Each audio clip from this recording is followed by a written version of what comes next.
भारत की सबसे महत्वपूर्ण नीति निर्माण की संस्था यानी कि नीति आयोग।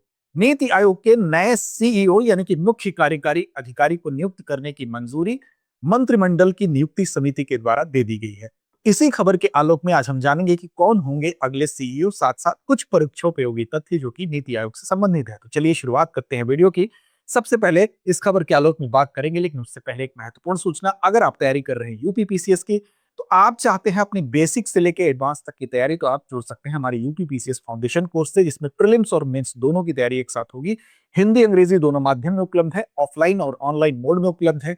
ऑफलाइन मोड से आप अगर जुड़ना चाहते हैं तो आप हमारी प्रयागराज या लखनऊ शाखा दोनों में से कहीं भी आप जुड़ सकते हैं। साथ साथ अगर ऑनलाइन मोड में आप चाहते हैं तो क्लासरूम से लाइव क्लासेस होती हैं इसमें। इसके माध्यम से आपको 600 प्लस घंटों की कुल कक्षाओं के माध्यम से सिलेबस को कवर किया जाएगा। साथ साथ इसकी विशेषता यह है कि कोर्स जिस दिन आपका शुरू होता है उस दिन से लेकर 3 वर्षों तक इसकी वैलिडिटी होती है। और साथ साथ आपको 2 साल के जो है प्रीलिम्स की टेस्ट सीरीज इस कोर्स के साथ निःशुल्क मिलती है। तो इसके लिए अब क्या करना है आपको, तो दृष्टि लर्निंग ऐप को डाउनलोड कर लीजिए। दृष्टि लर्निंग ऐप पर जब आप जाएंगे, यूपीपीसीएस फाउंडेशन कोर्स को सर्च करेंगे तो इसकी सारी विशेषताएं आपको दिख जाएंगी। इसके अलावा भी अगर आप कुछ आसानी चाहिए तो आपको डिस्क्रिप्शन में ही ऊपर एक लिंक मिल जाएगा, उस लिंक के माध्यम से जा सकते हैं। फिर भी मन में कोई सवाल है तो आप हमें कॉल करिए। 8750187501 हमारा नंबर है। फिलहाल दृष्टि लर्निंग ऐप को आप डाउनलोड कर सकते हैं। तो देखिए, खबर हमारी यही है कि भारत के सबसे महत्वपूर्ण नीति निर्माण करने वाली जो संस्था है, जिसको कि हम नीति आयोग के नाम से जानते हैं, उसके सीईओ यानी कि मुख्य कार्यकारी अधिकारी को नियुक्त करने की मंजूरी दे दी गई है मंत्रिमंडल की नियुक्ति समिति के द्वारा। अब कौन होंगे, तो उनका नाम यहाँ पर आपको दिख रहा है कि अनुराग जैन जो है अगले मुख्य कार्यकारी अधिकारी यानी कि सीईओ होंगे नीति आयोग के। अब देखिए, यहां पर अगर आप देखेंगे तो नए सीईओ की नियुक्ति की घोषणा भी हो गई। अब ये है कौन अनुराग जैन, तो ये 1989 बैच के एमपी कैडर के आईएएस अधिकारी हैं। और इससे पहले अगर आप देखेंगे तो अप्रैल 2026 में ही अभी अशोक कुमार लाहिड़ी को क्या बनाया गया था, नीति आयोग का उपाध्यक्ष।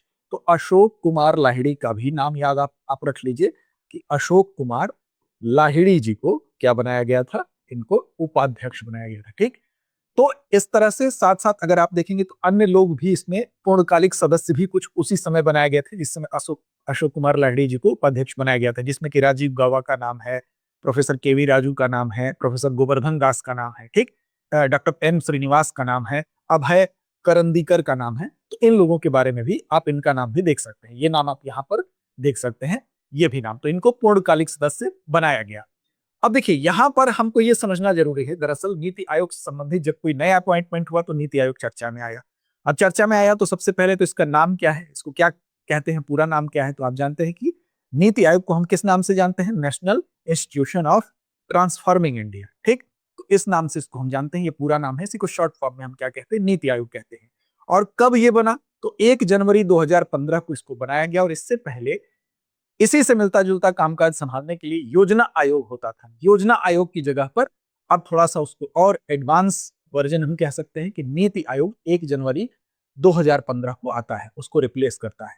क्या इसका उद्देश्य है, तो उद्देश्य इसका यह है, सबसे पहला उद्देश्य तो यही है कि जो विकास है उसको कैसा विकास बनाया जाए, समावेशी विकास बनाया जाए, यानी कि जो इंक्लूसिव जो हम कह सकते हैं ग्रोथ है, उसको बनाया जाए, यानी कि समावेशी विकास किया जाए। दूसरा क्या है, दूसरा यह है कि यहां पर सहकारी संघवाद यानी कि कोऑपरेटिव फेडरलिज्म के लिए काम करे। तो दूसरा यह है कि सहकारी संघवाद की स्थापना करना।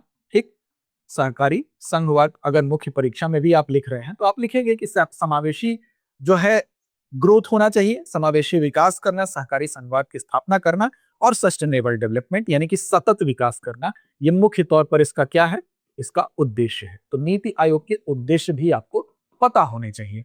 अब देखिए, इसी उद्देश्य से इसको स्थापित किया गया था। अब साथ साथ जो आर्थिक मामले होते हैं, चाहे सामाजिक मामले होते हैं, चाहे प्रशासनिक नीतियां होती हैं, इन आर्थिक सामाजिक प्रशासनिक जो नीतियां होती हैं उसका निर्माण करना, शासन व्यवस्था को दिशा देना, ये बेसिकली नीति आयोग का काम होता है।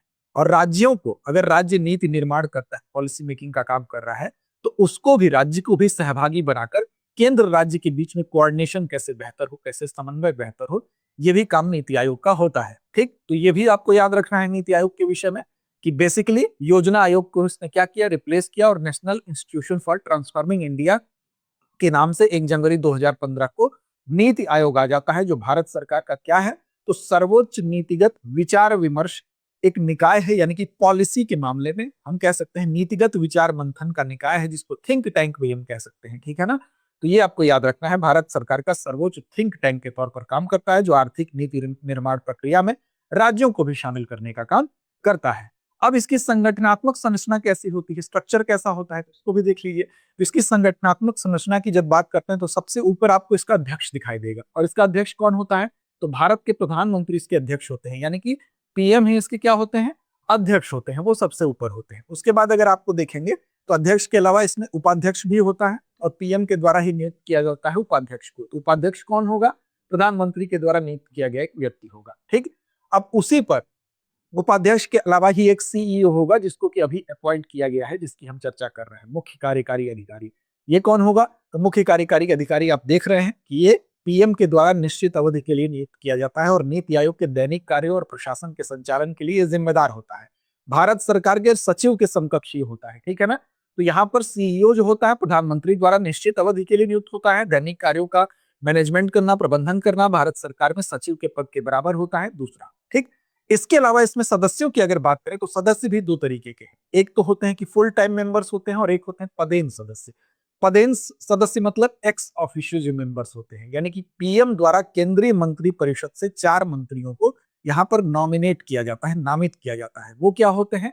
तो वो आपके पदेन सदस्य होते हैं। तो इसमें केंद्रीय मंत्री परिषद से अधिकतम 4 सदस्य जो है प्रधानमंत्री द्वारा मनोनीत होंगे, वो पदेन सदस्य होंगे। और दूसरा होता है, आप देख सकते हैं कि जो फुल टाइम मेंबर्स जिनको कहते हैं, जो कि अर्थशास्त्र, विज्ञान, इन चीजों के आदि सेक्टर्स के ज्ञाता होते हैं। विशेष आमंत्रित सदस्य होते हैं, जो विभिन्न क्षेत्रों के विशेषज्ञ होते हैं। ठीक, तो विशेष आमंत्रित सदस्य भी इसमें होते हैं। ठीक, तो आपको याद रखना है कि इसमें अध्यक्ष होगा, उपाध्यक्ष होगा, इसके अलावा सीईओ होगा। अब सीईओ के अलावा आप देखेंगे तो पदेन सदस्य होता है, और फुल टाइम मेंबर्स होते हैं, और विशेष आमंत्रित सदस्य होते हैं। ठीक, इसके अलावा एक इंपॉर्टेंट चीज यह है कि इसकी एक गवर्निंग काउंसिल होती है। क्या होती है? शासी परिषद जिसको बोलते हैं, इसको टीम इंडिया के नाम से भी जानते हैं।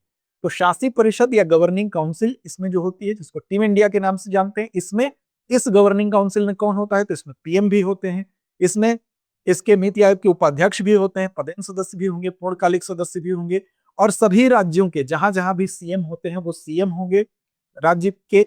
और अगर कहीं केंद्र शासित प्रदेश में विधायिका है तो वहां के भी, साथ साथ जो यूनियन टेरिटरीज हैं वहां के उपराज्यपाल भी इसमें होंगे, और साथ साथ चंडीगढ़, दादर नगर हवेली और दमन दीव और लक्षद्वीप, यहाँ के भी लोग जो है विशेष तौर पर इनको विशेष आमंत्रित प्रशासक जो होते हैं वो होते हैं। यानी कि चंडीगढ़, दादर नगर हवेली और दमन दीव के विशेष आमंत्रित प्रशासक भी इसमें शामिल होते हैं। तो नीति आयोग का नेतृत्व करने का काम कौन करती है? टीम इंडिया करती है, जिसको कि हम गवर्निंग बॉडी के तौर पर, शासी निकाय के तौर पर जानते हैं।